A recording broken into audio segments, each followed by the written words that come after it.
ತಿರುಗಿದೆ. ಬಾಳೆಲ್ಲ ಕತ್ತಲೆ ಎಂದು ನಾ ತಿಳಿದಿದೆ. ಎಲ್ಲ ಮುಗಿದು ಹೋಯಿತು ಎಂದು ನಾ ತಿರುಗಿದೆ. ಸುರಾಜನೆ ಕರೆದುಕೋ ಬೆಳಕಿಗೆ.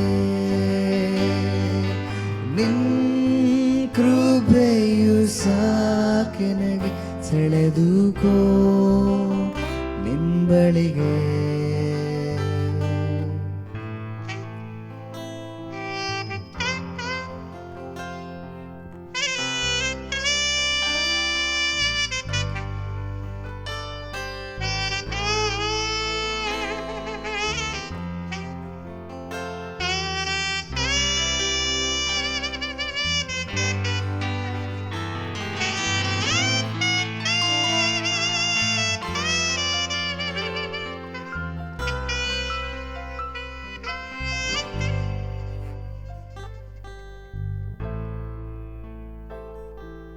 ನನ್ನ ನೋಟ ನನ್ನ ಆಸೆ ನಿನ್ನ ಬೇಟು ಬೇರೆ.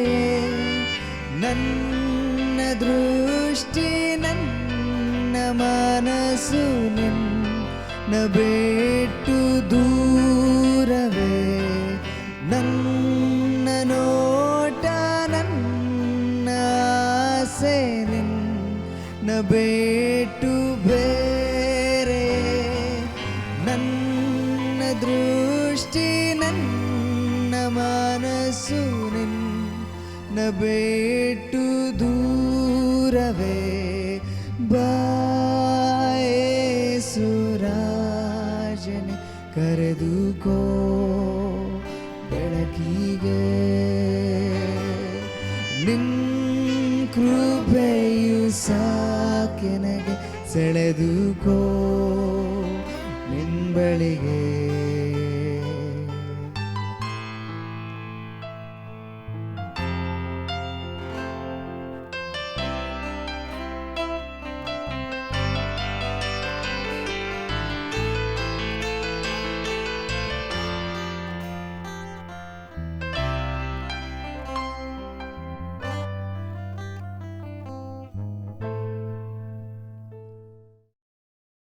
ದೇವರ ಪರಿಶುದ್ಧ ನಾಮಕ್ಕೆ ಸ್ತೋತ್ರವಾಗಲಿ.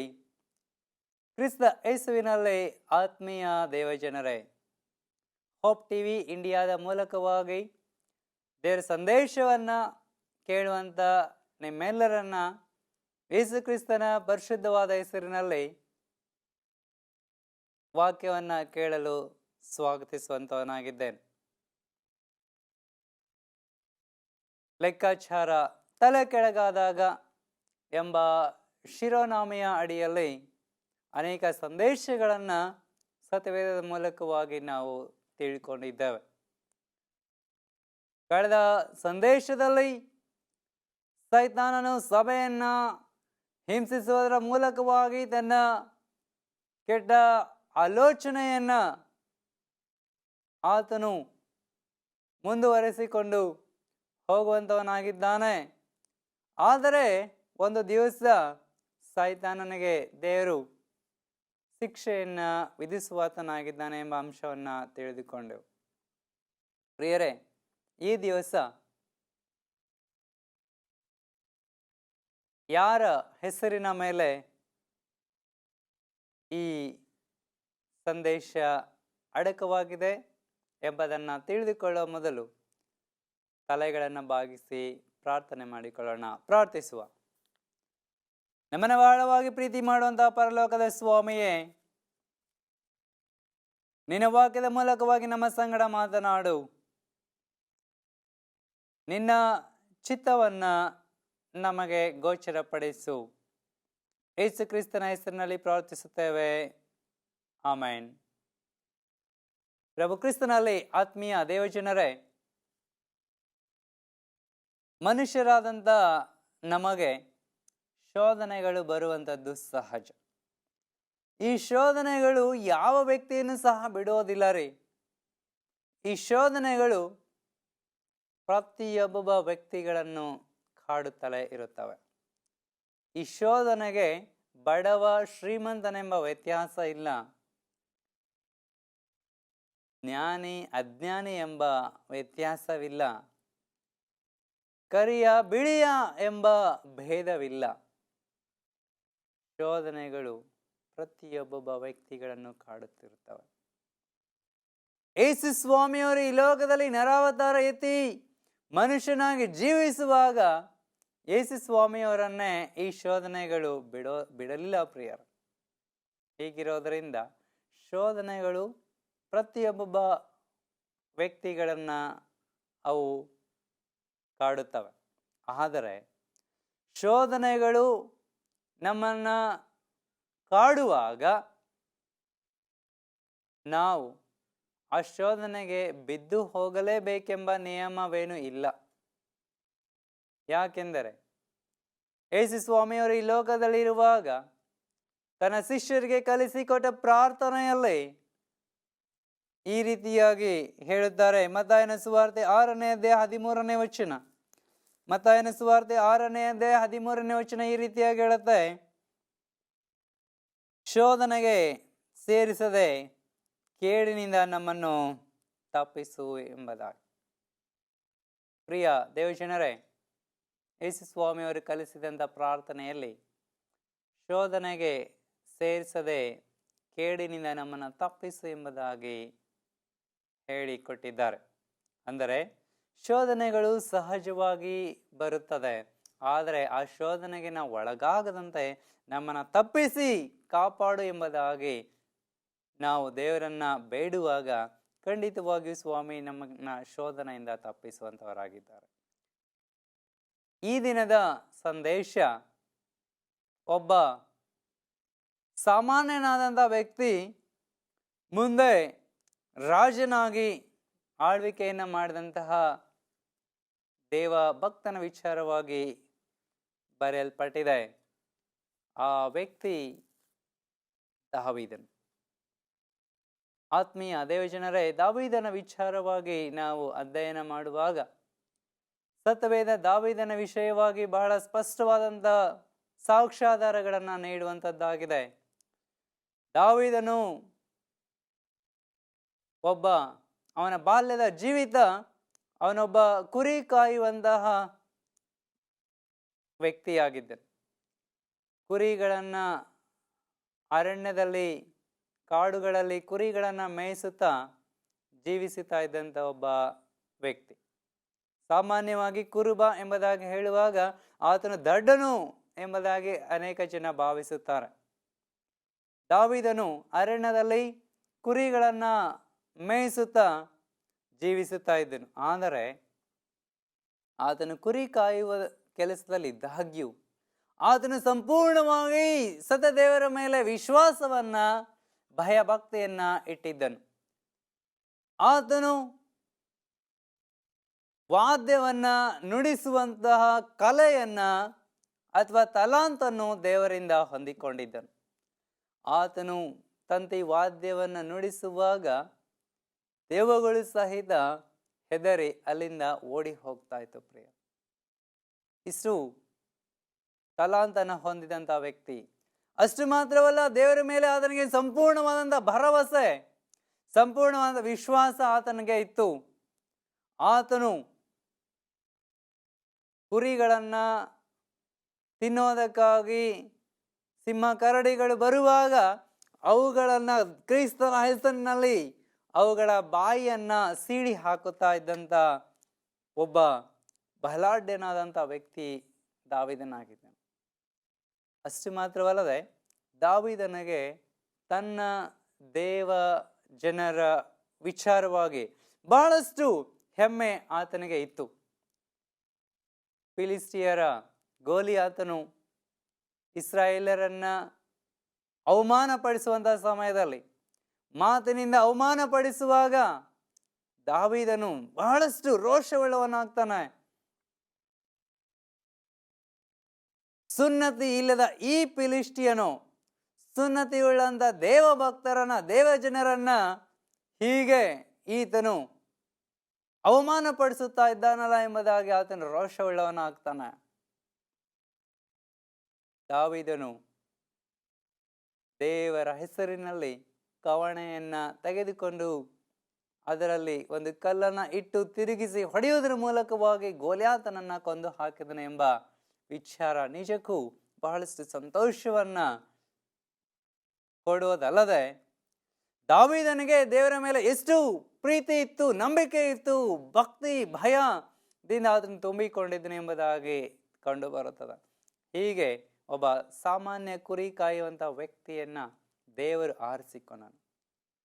ದೇವರು ಆತನನ್ನು ಆರಿಸಿಕೊಂಡು ಆತನನ್ನ ಸೌಲನ ಅರಮನೆಯಲ್ಲಿ ಒಬ್ಬ ಉತ್ತಮವಾದಂಥ ಕೆಲಸಗಾರನನ್ನಾಗಿ ನೇಮಿಸಿದನು.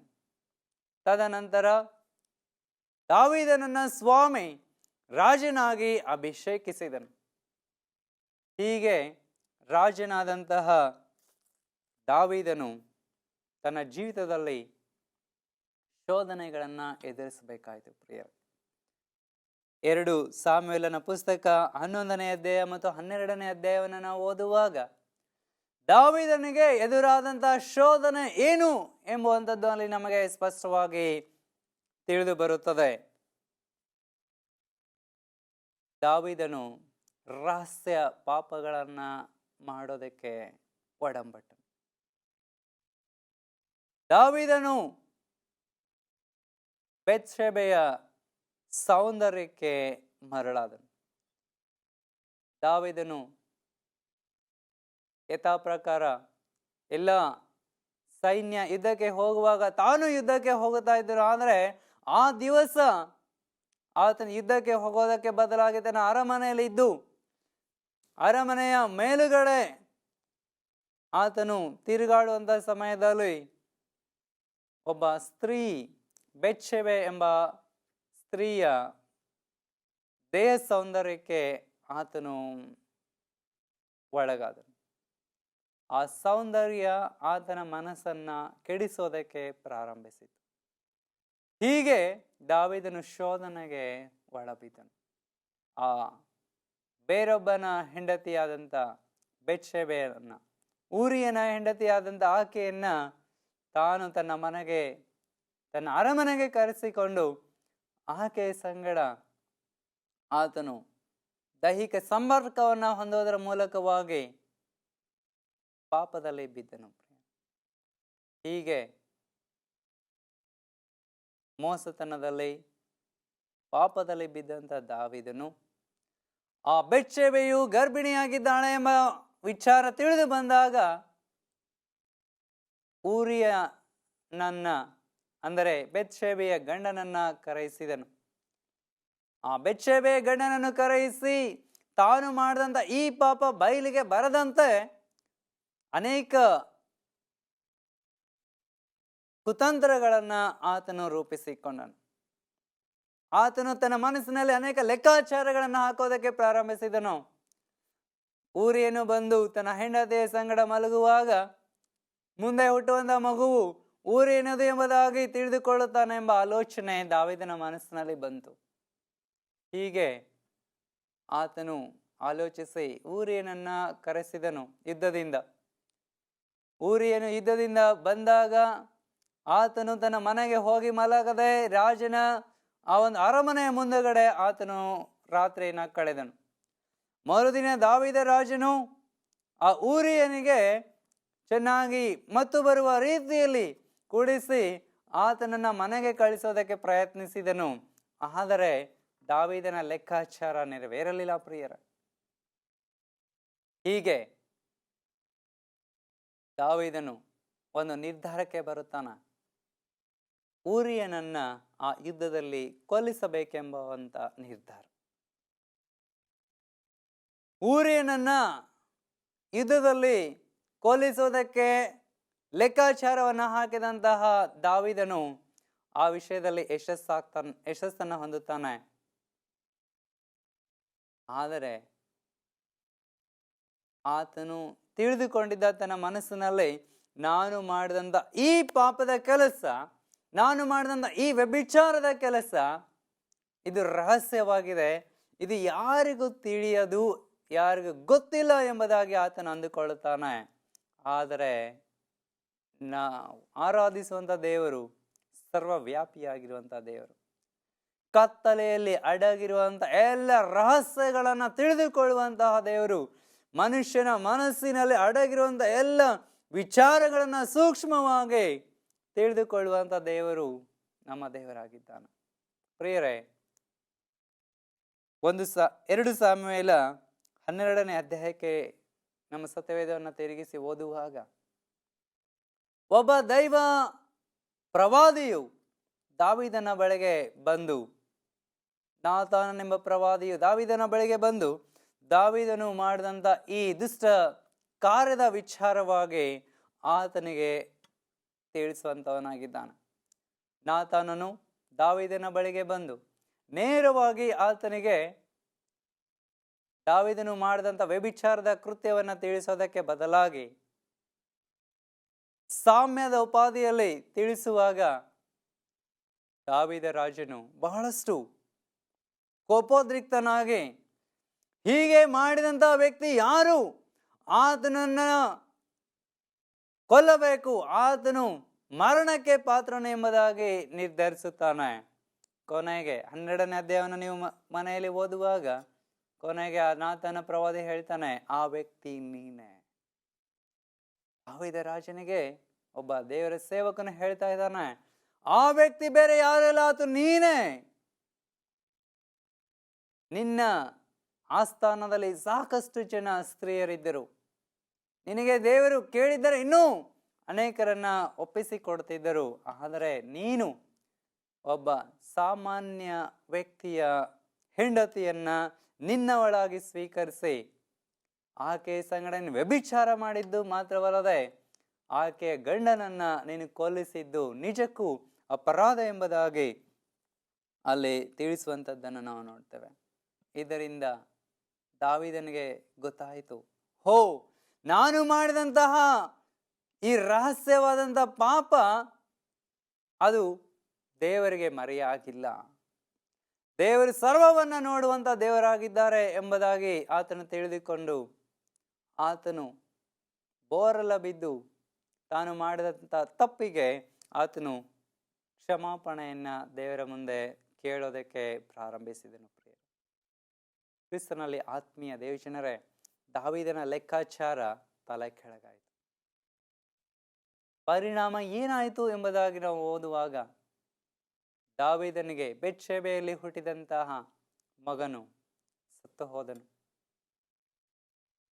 ಬರೀ ದಾವೀದನಿಗೆ ಬೆತ್ಷೆಬೆಯಲ್ಲಿ ಹುಟ್ಟಿದಂತಹ ಮಗನು ಸಾಯೋದು ಮಾತ್ರವಲ್ಲದೆ ದಾವೀದನ ಕುಟುಂಬದಲ್ಲಿ ಬಹಳಷ್ಟು ರಾಜಕೀಯ ವಿಚಾರಗಳು ತಲೆ ಎತ್ತಿದವು. ಪ್ರಿಯರೇ, ನಾವು ಬಿತ್ತಿದ್ದನ್ನು ನಾವೇ ಕೊಯ್ಯಬೇಕು. ನಾವು ಮಾಡಿದ್ದ ಎಲ್ಲ ಕೆಟ್ಟತನಕ್ಕೆ ಶಿಕ್ಷೆಯನ್ನು ನಾವು ಅನುಭವಿಸಲೇಬೇಕು. ಪ್ರಿಯರೇ, ಸ್ವಾಮಿ ನಮ್ಮನ್ನು ಕ್ಷಮಿಸುತ್ತಾರೆ ನಿಜ, ಆದರೆ ಮಾಡಿದಂಥ ತಪ್ಪಿಗೆ ಶಿಕ್ಷೆಯನ್ನ ನಾವು ಈ ಭೂಮಿಯ ಮೇಲೆಯೇ ಹೊಂದಬೇಕು. ಇದು ಕಹಿ ಸತ್ಯ. ದಾವೀದನು ಬೇರೊಬ್ಬನ ಹೆಂಡತಿಯನ್ನ ಬಯಸಿದನು. ಪ್ರತಿಫಲವಾಗಿ ದಾವೀದನಿಗೆ ಹುಟ್ಟಿದಂಥ ಮಗಳನ್ನ ದಾವೀದನ ಮಗನೇ ಅಮ್ನೋನನು ಕೆಡಿಸಿದನು ಎಂಬುದಾಗಿ ಸತ್ಯವೇದದಲ್ಲಿ ನಾವು ನೋಡುತ್ತೇವೆ. ಸ್ವತಃ ತಂಗಿಯನ್ನ ಅಮ್ನೋನನು ಕೆಡಿಸಿದನು. ಈ ವಿಚಾರ ಅಬ್ಷಾಲೋಮನಿಗೆ ತಿಳಿದು ಬಂದಾಗ ಅಬ್ಷಾಲೋಮನ ತಂಗಿ ಈ ದಾವೀದನ ಮಗಳು ಅಬ್ಷಾಲೋಮನಿಗೆ ತನ್ನ ತಂಗಿಯನ್ನ ತನ್ನ ಸಹೋದರನು ಕೆಡಿಸಿದ್ದಾನೆ ಎಂಬ ವಿಚಾರ ತಿಳಿದು ಬಂದಾಗ ಆತನು ಅದನ್ನು ಮನಸ್ಸಿನಲ್ಲಿ ಇಟ್ಟುಕೊಂಡನು. ಆ ಕಾರ್ಯಕ್ಕೆ ಪ್ರತೀಕಾರವನ್ನು ತೀರಿಸುವುದಕ್ಕಾಗಿ ಅಬ್ಷಾಲೋಮನ ಸಮಯವನ್ನು ಎದುರು ನೋಡುತ್ತಾ ಇದ್ದನು. ಪ್ರಿಯರೇ, ಒಂದು ಸಮಯ ಬಂತು, ಅಬ್ಷಾಲೋಮನು ತನ್ನ ಸಹೋದರನಾದ ಅಮ್ನೋನನನ್ನು ಕೊಂದು ಹಾಕಿದನು. ಅಮ್ನೋನನನ್ನ ಕಳೆದುಕೊಂಡ ದಾವೀದನಿಗೆ ಬಹಳಷ್ಟು ವ್ಯಥೆ, ಬಹಳಷ್ಟು ನೋವು, ದುಃಖ ಆತನನ್ನ ಬಾಧಿಸಿತು. ಅನೇಕ ದಿವಸಗಳ ಕಾಲ ದಾವೀದನು ಅಮ್ನೋನನಿಗಾಗಿ ಅತ್ತನು. ಒಂದು ಕಡೆ ಅಬ್ಷಾಲೋಮನು ದಾವೀದನಿದ್ದಂತ ಪಟ್ಟಣವನ್ನ ಬಿಟ್ಟು ಓಡಿ ಹೋದನು. ಇನ್ನೊಂದು ಕಡೆ ದಾವೀದನ ಮಗನು ಸತ್ತು ಹೋದನು. ಅಷ್ಟು ಮಾತ್ರವಲ್ಲದೆ ಅಬ್ಷಾಲೋಮನು ತನ್ನ ತಂದೆಯಾದಂಥ ದಾವೀದನಿಗೆ ವಿರುದ್ಧವಾಗಿ ತಿರುಗಿ ಬಿದ್ದನು. ದಾವೀದನು ತನ್ನ ರಾಜ್ಯವನ್ನ ಬಿಟ್ಟು ಓಡಿ ಹೋಗಬೇಕಾದಂತ ಪರಿಸ್ಥಿತಿ ಆತನಿಗೆ ಎದುರಾಯಿತು. ದಾವೀದನು ತನ್ನ ರಾಜ್ಯವನ್ನ ಬಿಟ್ಟು ಓಡಿ ಹೋಗುವುದು ಮಾತ್ರವಲ್ಲದೆ ಸ್ವತಃ ತನ್ನ ಹೊಟ್ಟೆಯಲ್ಲೇ ಹುಟ್ಟಿದಂತಹ ಮಗನು ದಾವೀದನ ಉಪಪತ್ನಿಯರನ್ನ ಕೆಡಿಸಿದನು ಎಂಬುದಾಗಿ ನಾವು ನೋಡ್ತೇವೆ. ಪ್ರಿಯರೇ, ರಹಸ್ಯವಾಗಿ ಆತನು ಮಾಡಿದಂಥ ಈ ಪಾಪ ಎಷ್ಟು ಘೋರವಾದಂಥ ಪರಿಣಾಮಗಳನ್ನು ಆತನ ಕುಟುಂಬದ ಮೇಲೆ ಬೀರಿತು, ಎಷ್ಟು ಕೆಟ್ಟವಾದಂಥ ಪರಿಣಾಮಗಳು ಇದಾಗಿದ್ದವು ಎಂಬುದನ್ನು ನಾವು ಊಹಿಸಿಕೊಳ್ಳೋದಕ್ಕೂ ಅಸಾಧ್ಯ. ಪ್ರಿಯರೇ, ದಾವೀದನು ನಿಜಕ್ಕೂ ಬಹಳಷ್ಟು ವೇದನೆಯನ್ನ, ಬಹಳಷ್ಟು ಸಂಕಟವನ್ನ ಆತನು ಅನುಭವಿಸಬೇಕಾಯಿತು. ಪ್ರಭು ಕ್ರಿಸ್ತನಲ್ಲಿ ಆತ್ಮೀಯ ದೇವಜನರೇ, ದಾವೀದನ ಲೆಕ್ಕಾಚಾರ ಎಷ್ಟು ಘೋರವಾದಂಥ ಪರಿಸ್ಥಿತಿಗೆ ಆತನನ್ನು ನಡೆಸಿತು. ಆತನು ಅಂದುಕೊಂಡಿದ್ದನು ಇದು ರಹಸ್ಯವಾಗಿ ನಡೆಯುವಂಥದ್ದು, ಯಾರಿಗೂ ಗೊತ್ತಾಗೋದಿಲ್ಲ ಎಂಬುದಾಗಿ. ಆದರೆ ದೇವರು ರಹಸ್ಯ ಸಂಗತಿಗಳನ್ನ ಬಯಲಿಗೆ ತರುವಂತಹ ಸಮಯ ಬರುತ್ತದೆ. ಪ್ರಸಂಗಿ ಪುಸ್ತಕ 12ನೇ ಅಧ್ಯಾಯ 13-14 ವಚನಗಳಲ್ಲಿ ನಾವು ಓದುವ ಹಾಗೆ, ವಿಷಯವು ತೀರಿತು, ಎಲ್ಲವೂ ಕೇಳಿ ಮುಗಿಯಿತು. ನೀವಾದರೂ ದೇವರಿಗೆ ಭಯಪಟ್ಟು ಆತನನ್ನ ಘನಪಡಿಸು, ಆತನ ಆಜ್ಞೆಗಳನ್ನ ಕೈಕೊಳ್ಳು. ಯಾಕೆಂದರೆ ಪ್ರತಿಯೊಂದೊಂದು ರಹಸ್ಯ ಸಂಗತಿಗಳನ್ನ ದೇವರು ನ್ಯಾಯ ವಿಚಾರಣೆಗೆ ಗುರಿ ಮಾಡ್ತಾನೆ ಎಂಬುದಾಗಿ ಸ್ಪಷ್ಟವಾಗಿ ಸತ್ಯವೇದ ತಿಳಿಸುವಂತದ್ದಾಗಿದೆ. ಪ್ರಿಯರೇ, ಇದರ ಮೂಲಕವಾಗಿ ನಾವು ಕಂಡುಕೊಳ್ಳಬೇಕಾದಂತ ಸತ್ಯಾಂಶ, ನಿಜ, ದೇವರು ದಾವೀದನು ಪಶ್ಚಾತ್ತಾಪ ಪಟ್ಟಾಗ ಆತನನ್ನ ಕ್ಷಮಿಸಿದನು. ಆದರೆ ಪ್ರತಿಫಲವನ್ನ ದಾವೀದನು ಅನುಭವಿಸಿದನು. ಪ್ರಿಯರೇ, ಇವತ್ತು ಒಂದು ವೇಳೆ ನಿಮ್ಮಲ್ಲಿ ಇಂಥ ರಹಸ್ಯ ಪಾಪಗಳು ತುಂಬಿಕೊಂಡಿದೆಯೋ, ಮೇಲ್ನೋಟಕ್ಕೆ ಬಹಳ ಒಳ್ಳೆಯವರಾಗಿ ವರ್ತಿಸುತ್ತಾ ಹೃದಯದಲ್ಲಿ ಕೆಟ್ಟ ಕೆಟ್ಟ ಆಲೋಚನೆಗಳನ್ನು ನೀವು ಮಾಡುವಂಥವರಾಗಿದ್ದೀರೋ, ಕೆಟ್ಟ ಅಭ್ಯಾಸಗಳಿಗೆ ನೀವು ಸಿಲುಕಿ ಹಾಕಿಕೊಂಡಿದ್ದೀರೋ, ಕೆಟ್ಟ ಹವ್ಯಾಸಗಳು ನಿಮ್ಮ ಜೀವಿತವನ್ನು ಆಳುವಂಥದ್ದಾಗಿದೆಯೋ, ನಿಮ್ಮ ಹೆಂಡತಿಗೆ ಅಥವಾ ನಿಮ್ಮ ಗಂಡನಿಗೆ ಗೊತ್ತಿಲ್ಲದೆ ರಹಸ್ಯ ಪಾಪಗಳನ್ನು ನೀವು ನಡೆಸುತ್ತಾ ಇದ್ದೀರೋ, ಅನೇಕ ಯೌವನಸ್ಥ ಮಕ್ಕಳೇ, ನಿಮ್ಮ ತಂದೆ ತಾಯಿಗಳ ಕಣ್ಣಿಗೆ ಮಣ್ಣನ್ನು ಎರಚುವುದರ ಮೂಲಕವಾಗಿ ರಹಸ್ಯ ಪಾಪಗಳಲ್ಲಿ ನೀವು ತೊಡಗಿಕೊಂಡಿದ್ದೀರೋ, ನಿಮ್ಮ ಜೀವಿತವನ್ನ ನರಕದ ಮಾರ್ಗದ ಕಡೆಗೆ ತೆಗೆದುಕೊಂಡು ಹೋಗುತ್ತಾ ಇದ್ದೀರೋ, ದೇವರ ವಾಕ್ಯ ನಮ್ಮನ್ನು ಎಚ್ಚರಿಸುವಂಥದ್ದಾಗಿದೆ. ನಿನ್ನ ಪಾಪ ದೇವರ ದೃಷ್ಟಿಗೆ ಮರೆಯಾಗಿಲ್ಲ. ನಿನ್ನ ಪಾಪ ನಿನ್ನ ತಂದೆ ತಾಯಿಗಳ ಕಣ್ಣಿಗೆ, ನಿನ್ನ ಹೆಂಡತಿ ಅಥವಾ ನಿನ್ನ ಗಂಡನ ಕಣ್ಣಿಗೆ, ನಿನ್ನ ಮಕ್ಕಳ ಕಣ್ಣಿಗೆ ಅದು ಮರೆಯಾಗಿರಬಹುದು, ಆದರೆ ದೇವರ ದೃಷ್ಟಿಗೆ ಮರೆಯಾಗಿಲ್ಲ. ಆದುದರಿಂದ ಪ್ರಿಯರೇ, ದೇವರು ನಮ್ಮನ್ನು ಎಚ್ಚರಿಸುತ್ತಾ ಇದ್ದಾರೆ, ನಮ್ಮನ್ನು ಕರೆಯುತ್ತಾ ಇದ್ದಾರೆ. ಮನುಷ್ಯನೇ, ಶೋಧನೆ ಬರುತ್ತಾ ಇದೆಯೋ, ಶೋಧನೆ ಬಂದಿದೆಯೋ, ಹೆದರಬೇಡ, ಅದನ್ನ ತಪ್ಪಿಸಿಕೊಳ್ಳುವಂತ ಮಾರ್ಗವನ್ನು ನಾನು ಇಟ್ಟಿದ್ದೇನೆ ಎಂಬುದಾಗಿ ಸ್ವಾಮಿ ತಿಳಿಸುವಂತವರಾಗಿದ್ದಾರೆ.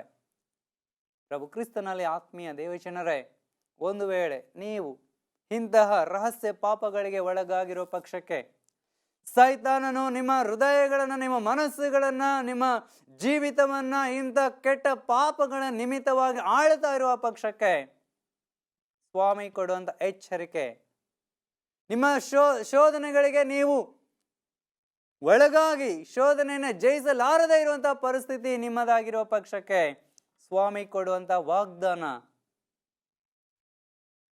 ಶೋಧನೆಯಾಗುತ್ತಲೇ ತಪ್ಪಿಸಿಕೊಳ್ಳುವಂಥ ಮಾರ್ಗವನ್ನು ನಾನು ಇಟ್ಟಿದ್ದೇನೆ ಎಂಬುದಾಗಿ. ಪ್ರಿಯರೇ, ದೇವರು ನಮಗೆ ಶೋಧನೆಯನ್ನು ಬರಮಾಡುವಾಗ್ಯೂ ಆ ಶೋಧನೆಗಳನ್ನು ತಪ್ಪಿಸಿಕೊಳ್ಳುವಂಥ ಮಾರ್ಗವನ್ನು ಇಟ್ಟಿದ್ದಾರೆ.